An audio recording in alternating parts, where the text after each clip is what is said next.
Good morning. How's everybody this morning? I have everybody back here. I'm thankful for what the Lord has done for us. His blessings on us. Starting a new look at another area. We've been quite a while on Hebrews chapter 11. Kind of, as the old saying goes, we worked on that one for a while.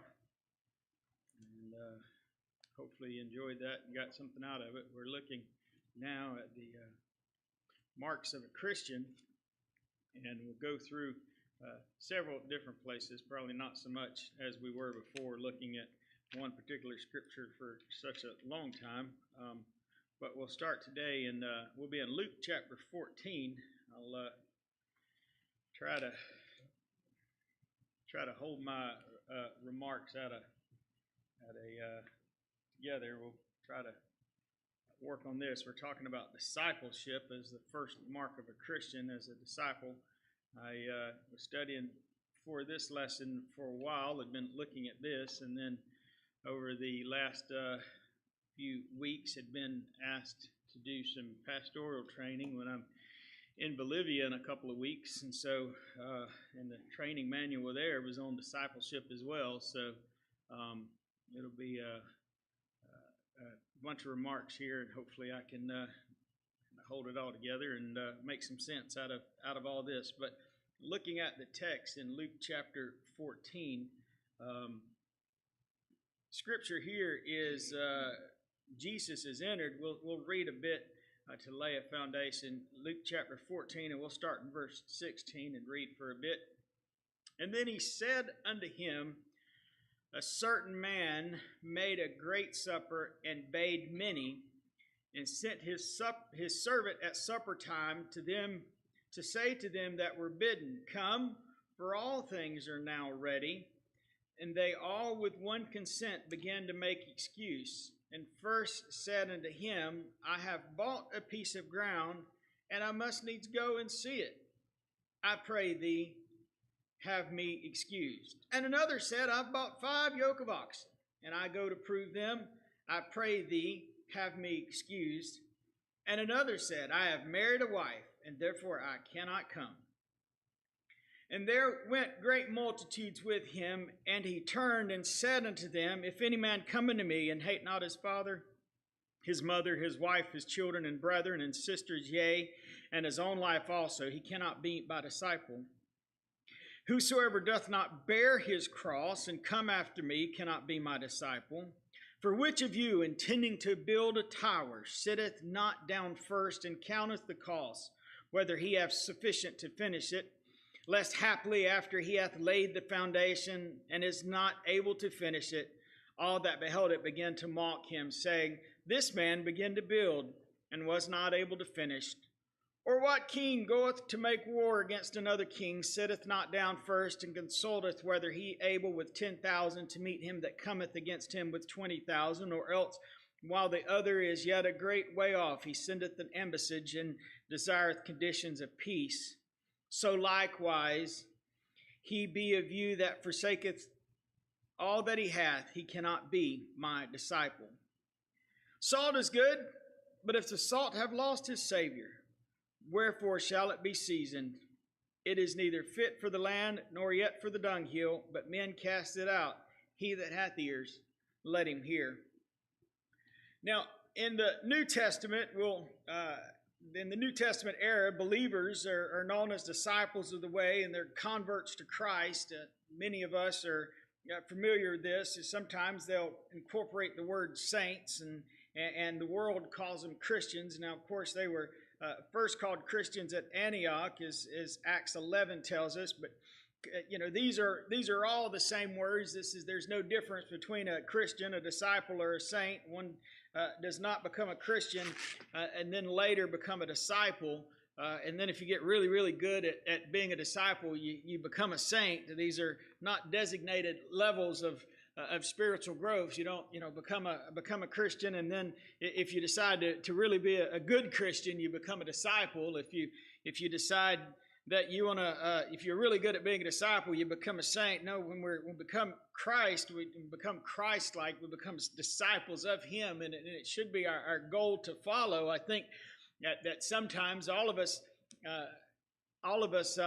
have ran into people who consider themselves Christians, but you'd certainly question whether they're the disciple of Christ or not. But when you become a Christian, you're Christ-like, but you become a follower of Him. And you desire to be like Him. You desire to study what He would do. The old adage that has been greatly taken out of the context of the book for which it was wrote in is, what would Jesus do? That is certainly something that we saw. I don't know, I'm getting old. So 25, 27, 28 years ago, when it became popular to wear the bracelet and have the bumper sticker and to say, what would Jesus do out of the old book. But very rarely that sometimes you'd find somebody that could apply it to the bumper sticker but never apply it to their life, and how useless the bumper sticker is without the application to the life. But being a disciple of Christ means that we follow Him. It's that relationship between you and Christ. That's a relationship that He's the teacher, I'm the apprentice. He's the one that's leading, I'm the one that's following. He's the guide, He's the one that knows. I know very little, if any, and I'm looking to Him for where we're at and where we're going and where we're going to go and what we're going to do. I'm letting Him lead the way. He's my master and I'm the disciple. In this verse here, it's the scripture is if we look back a little bit further in Luke chapter 14 here and look at the first verse, that He comes into the house of one of the Pharisees to eat bread on the Sabbath day. Now this is a little bit of a setup situation here. The Pharisees were looking for somebody to overthrow Rome, and Jesus kind of rises up, and then they decide they really don't like Jesus, and they begin to question some of the things that He does, and then they decide they don't like Him a little bit more, and then they really begin to where they don't like Him much at all, and he continues on and on as we look through, and Jesus begins to continue to do miracles and continue to not be the person that they want Him to be, and then we get to the point that they decide for crucifixion, and they really don't like Jesus when Lazarus is raised from the dead. But here we are at this point when the Pharisees are really deciding that they don't like Christ, and they put up a place here, and they go to put in for a trap, and they put Him here, and Jesus, they had asked Him, is it lawful to heal on the Sabbath day, as they're saying among themselves? We're here. Jesus had been ministering. They get to the Pharisee's house. He was considered a lawbreaker because at this point in time he had healed several of different diseases. This is one of the 5 miracles of healing that Jesus performs on the Sabbath. Each of His miracles that occur on the Sabbath were a miracle of healing. They were a miracle of helping. They were a miracle of making someone physically better. He had done it several times to this point, and He does it several more. We can look at the verses, and Jesus is healed, and He's here, and that's what happens at the beginning of this. Is they watched Him while He's seated in front of a man with what the Bible calls dropsy, which is typically considered to be a significant congestive heart failure. He had very swollen lower limbs. At this point, this gentleman probably was holding on to a significant amount of fluid with a congestive heart failure, and very short of breath, very difficult to walk, very difficult to get around. And he's in this place that he's here with Jesus, and Jesus takes the opportunity to heal him and remove that burden from him and make him better. And the Pharisees did not like it. He heals this man and dismisses him, and he gives us lessons. And then we're at this place whenever they go a little while longer that we take up in verse 25 as he begins to walk away. But he tells a parable while he's there. He begins to walk away, and the crowd follows him. And the final part of the chapter, from verse 25 to 35, happens as Jesus is walking down the road, and the crowd has followed him, and he's teaching going down the road. But while he's there at the supper, he tells a parable he's at a banquet, and he's at a supper, and he tells the story of a great banquet. It's one of those stories that you have to pay a little bit of attention to, and I'll try not to mix it up while I'm talking. He's at the supper here that he's been invited to eat bread with the chief Pharisees, and he tells a story of what the parable is called the great banquet parable. And Jesus tells a story of a man who had invited them to come to a great supper. He invites them to come, and he sends a supper. He sends these servants out, and there's three excuses that we find, and three reasons he's inviting them, and Jesus is portraying this. And of course, as a parable, we read into what Jesus is trying to say. Jesus is here, and he's saying, with this parable, he's saying, I've invited people to come. I've invited people to be my disciple, and people have excuses. There's detours that people want to say. This call to supper is much like in Matthew chapter 16, our call to take up the cross and follow me. And Jesus reiterates this a little bit, but he's saying, come and dine. And there's three excuses that are given to here. There's three detours. There's three things that I'll say that I don't, that people bring up these excuses. I bought a piece of ground. I bought 5 yoke of oxen, and I've married a wife. And so when we look at these three excuses, they can be brought into three main categories. There's excuses of possessions and occupation and affections. And these are the three detours. He could not come because the first man could not come because of land he had purchased. The second said, I must go. I bought 5 yoke of oxen, and I must go inspect them. There's work that I must do elsewhere. There's something else that I more important must do. And the third detour is relationships. There's another guest who's unable to come because he'd gotten married. Now, each of them excuse him by hiding. Now, and honestly, at the root cause of all of these, at the root of all of these is a lack of interest of each of their hearts. They've been invited to a great supper. They've been invited to a great banquet. They've been invited to come and dine for whatever the reason here, for whatever was going on. This was a significant event. But yet, each of them come up with an excuse. Each of them say, there's a reason why I can't come. There's a reason why I can't do. How many times do we see that same thing if we're not careful in our life when Jesus calls us to do something, but in a world at large when other people decide that, for saying a lack in a different way, that they can't be a Christian or they can't do what God wants them to do. There's these same three excuses. We find reasons for why we don't want to do what we don't want to do, if you'll allow me to say it that way. There's always reasons to say, and the heart of the reason is, the reality is they just don't want to do it. The reality of where we're at is they just don't want to do it. You can do what you want to do, as they always say, and if you ever do much, and I obviously don't do much at all on it, but if you ever do survival training or look at those that go and live out in the wilderness because they ain't got no better sense and realize that God created AC for us to enjoy, they go live out in the wilderness, and they'll tell you the first thing that they give out is the mind gives out first. It's not the body that gives out. People what they call tap out or quit or call for help or come back in. It's not the body that usually gives up on people. It's usually the mind that gives up first. And such as it is with Christianity and serving God, it's usually not circumstances that really drive people out. It's just the fact that they just don't want to. It's very rare for us to be physically withheld from going to church. It's very rare for us to physically be held from serving God. We don't, have the threat of concentration camps over our head. We don't have the threat of being ostracized. On my last trip and I talked about it when I was at Morocco and over in Africa, there's churches there that they They still meet, but at each and every time they go, there's a threat that if they're found, they're going to be beat, they're going to be persecuted, they're going to be ostracized. All this is going to happen around the world, but that's not a threat for us. We don't serve God just because we don't want to.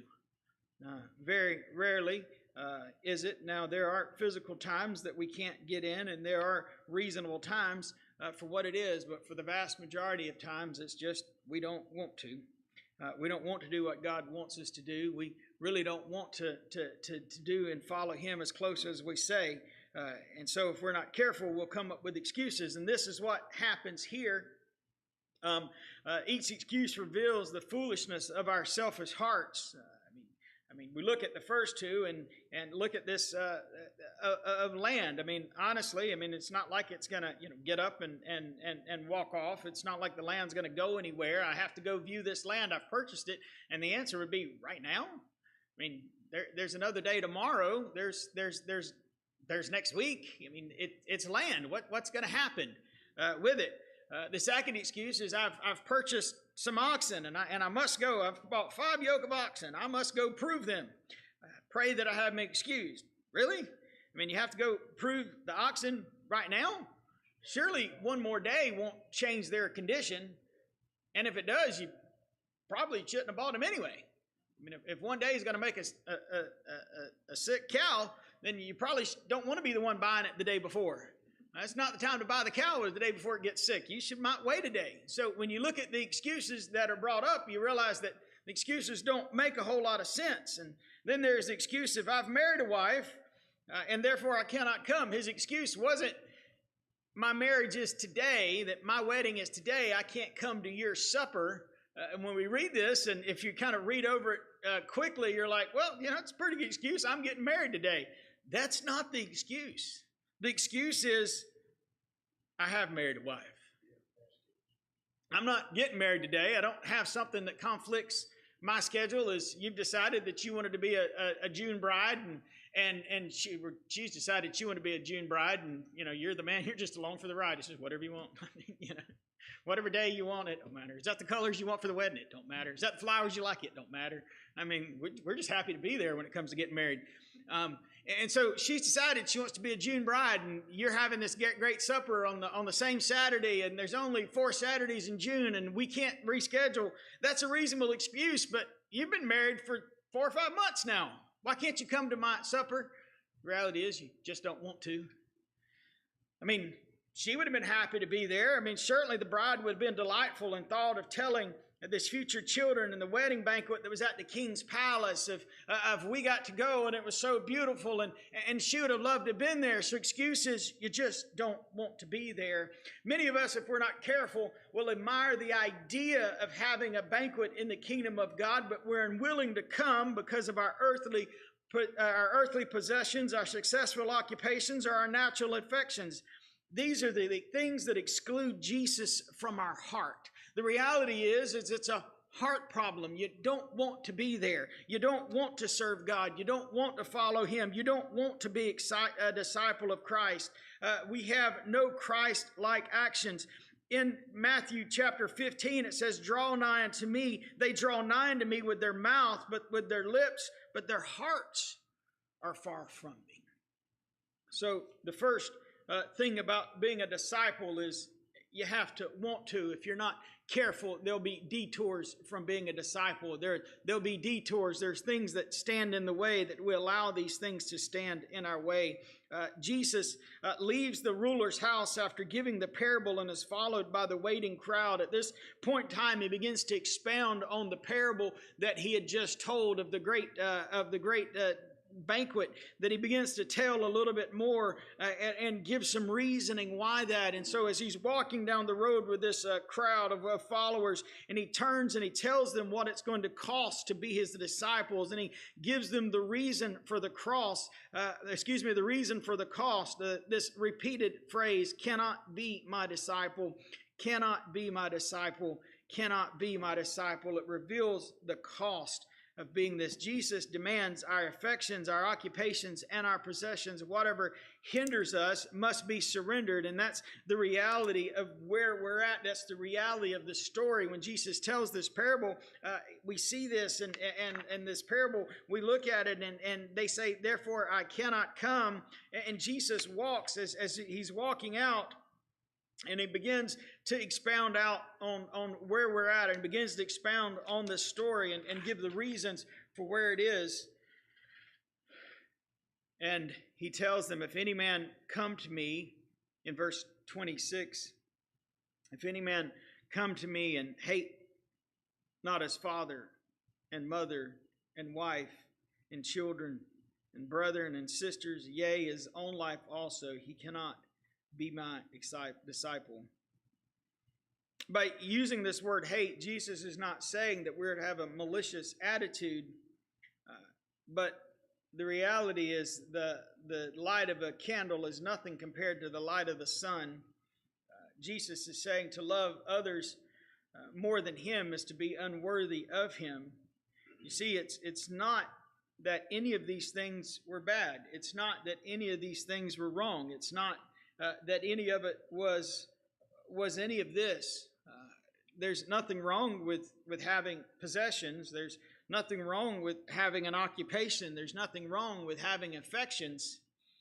But the reality is what's wrong is when we hold them higher than we hold our love for God. It's the desires and that love that all things are measured by our love for Christ. My love for him is the measuring stick of how much I love everything else. Do I love them more or less than I love him? The reality, as I said many times before, and I'll continue to say, is we don't become a disciple, or we see people who choose not to become disciples because they just don't want to.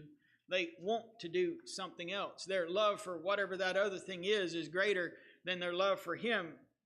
When I was looking at this and looking at these lessons that I was studying, you realize that because the Bible is so full that we can see where we're at. And I looked and I began to look at someone that we read quite a bit about and can understand, the Apostle Paul. You see, the Apostle Paul had occupation. He was a tent maker. There he was who he was. He had occupations. There's several times we read when he tells somebody, hey, bring my cloak, or whatever it was that he had. This is what we're taking with us. He did have some possessions, and he certainly had affections of those that traveled with him. But none of those, when compared to the light of the gospel and his love for Christ, had any real effect. And when he's saying, when we're to hate these, when any man come unto me and hate not his father and mother, we're comparing the love that I have for them compared to my love to Christ is the real answer. Do I love them more than I love him? Do I put them above him? Do I put those things before him?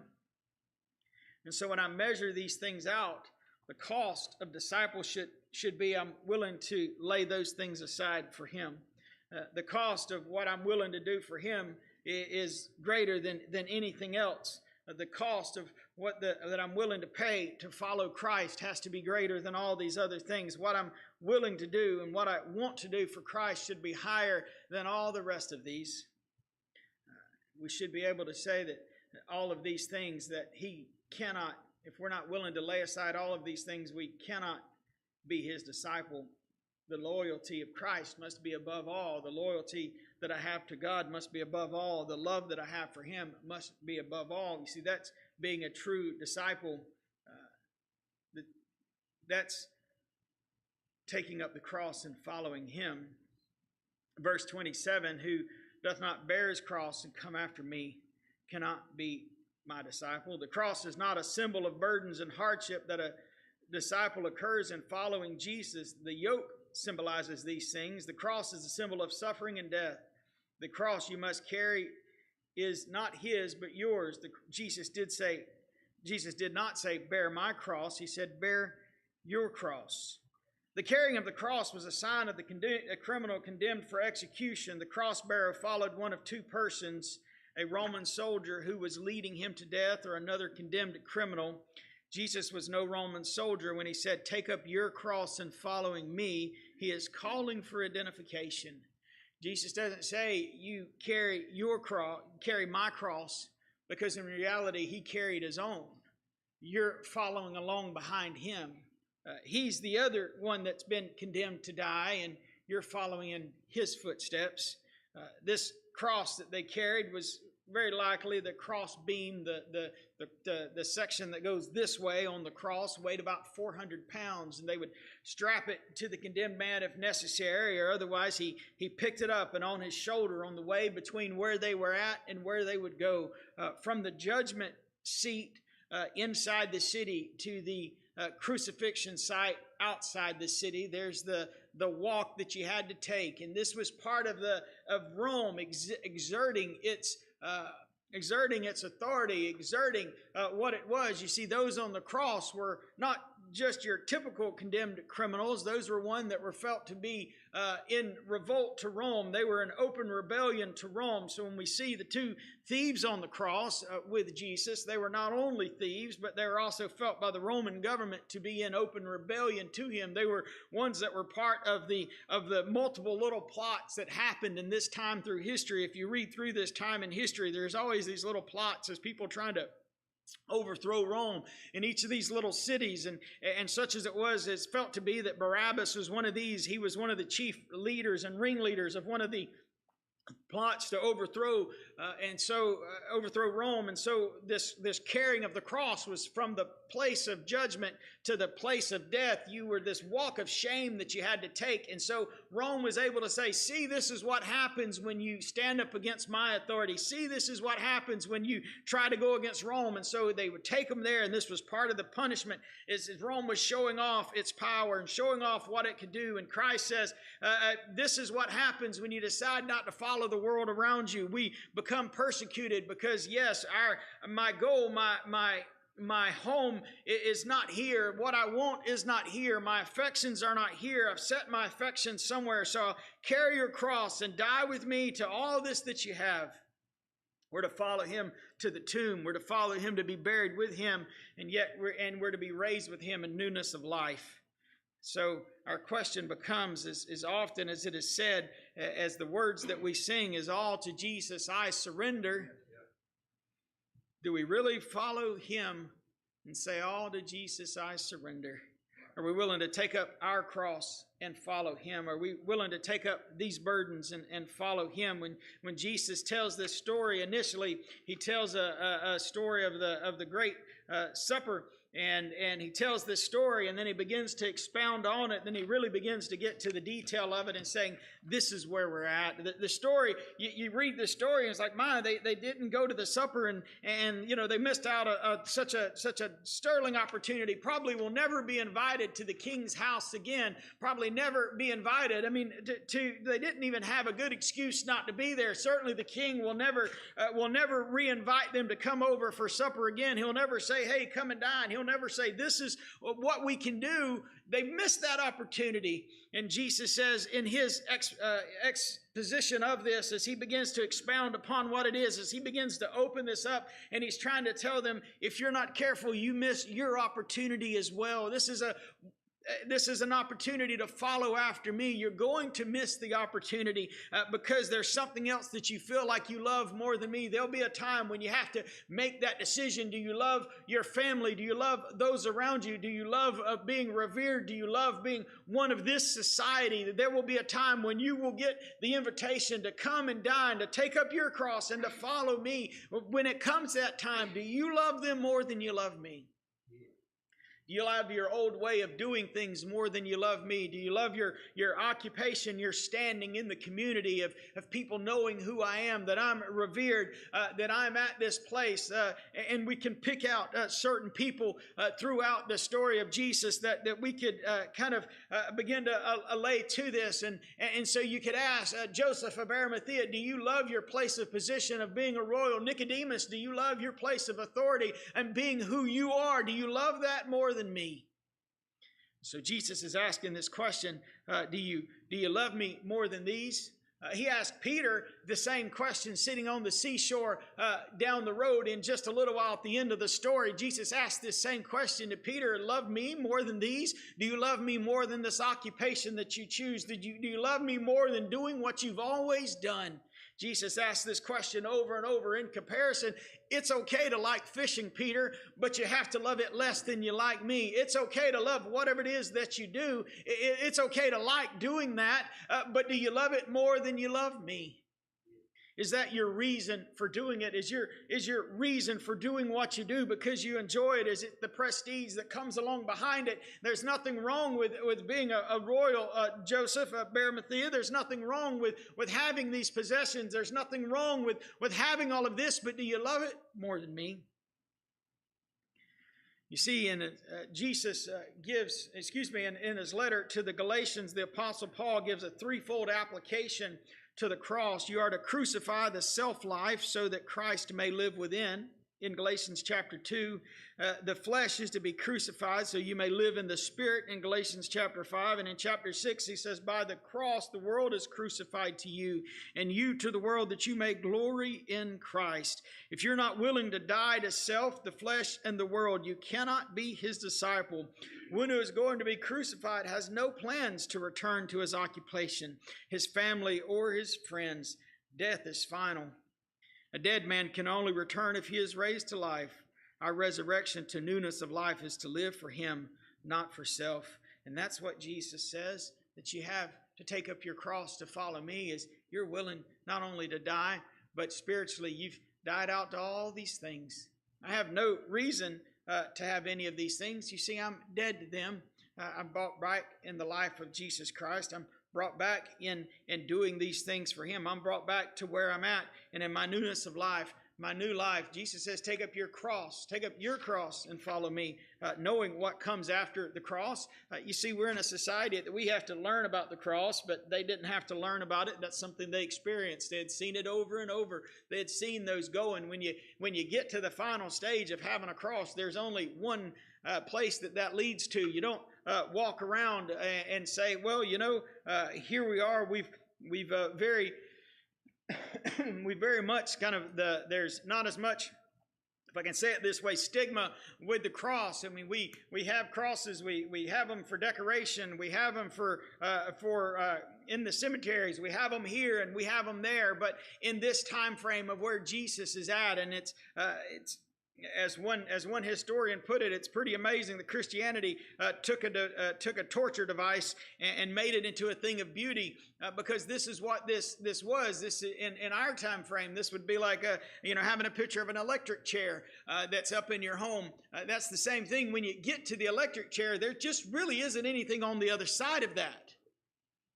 I mean, you understand what it is. And so when Jesus is telling them that you take up your cross and follow me, they understand when you get to that point, when you get to the cross, there is nothing else past that. There's nothing else that you're going. When they see somebody walking down the road and following a Roman soldier with a cross beam on his shoulder, they know where that's going. There's only one place that gets led to.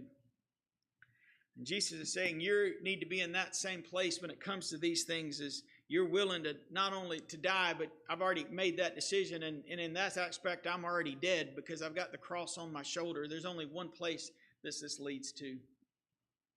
And if Jesus in this parable, as he's expanding upon where we're talking about, Jesus is telling them that you want to be my disciple, you want to follow me, this is what you have to do. And if we're not careful, we get sidetracked by things that are around us. We get sidetracked by the things that we like. We get sidetracked by all of these things. If we're not careful, our relationships or our things that we like to do, these things that we like to have, and these possessions that we have to be willing to give them up. We have to be willing to cast them aside for the kingdom. He calls, as much as for the outright disposal, he calls for surrender and renounce of the right to ownership of these things. That we realize that we've given all these things to him. It's not that I have to, as Jesus tells the rich young ruler, take all that you have and sell and give to the poor.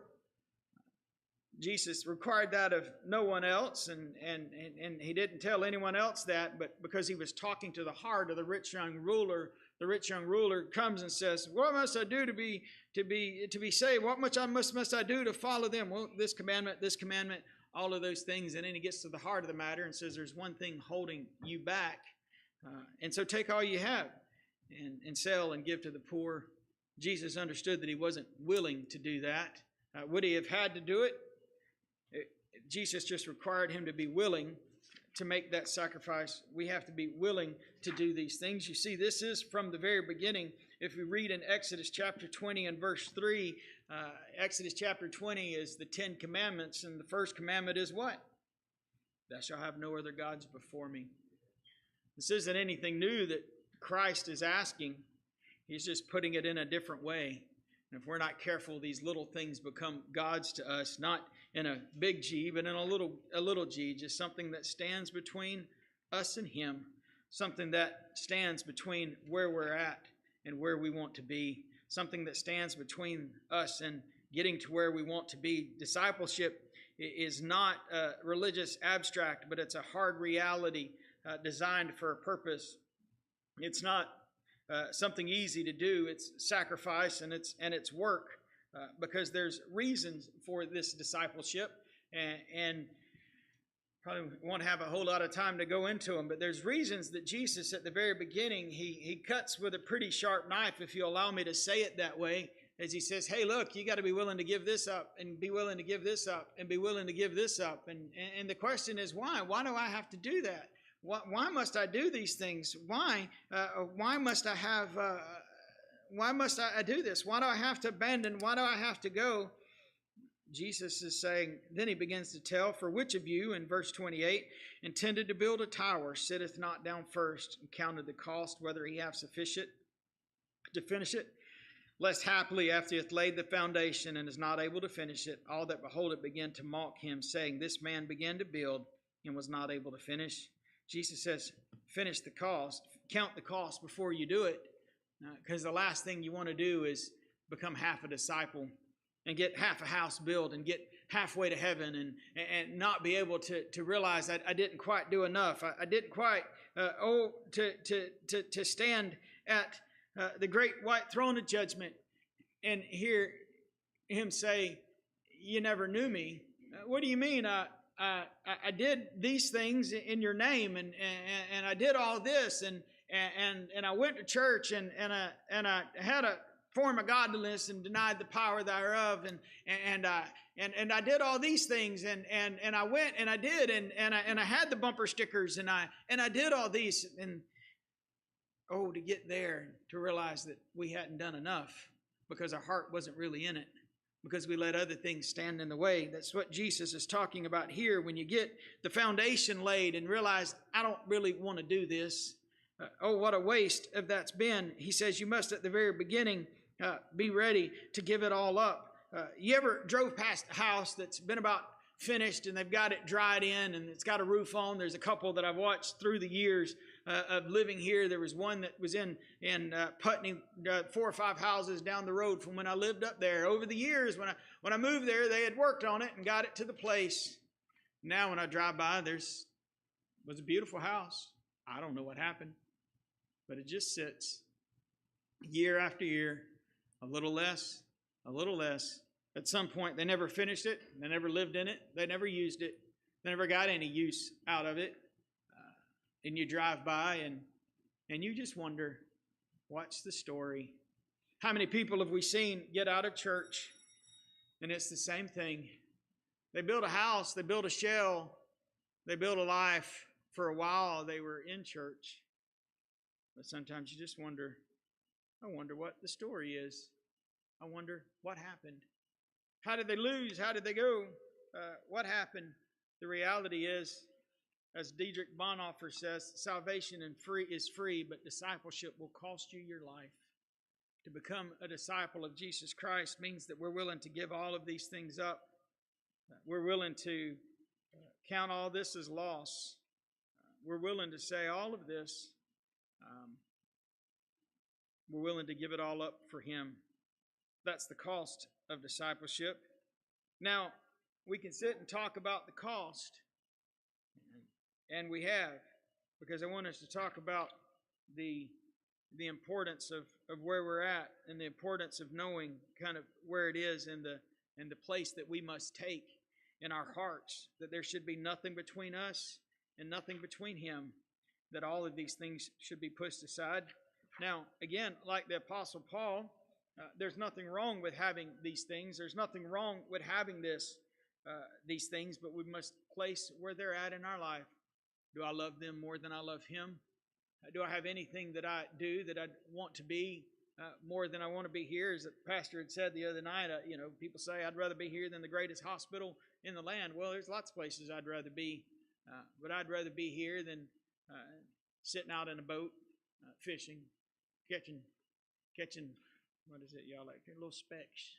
Catch you some specks. You'd rather be here more than that? I'd rather be catching catfish, but that's just me. But I'd rather be there than there.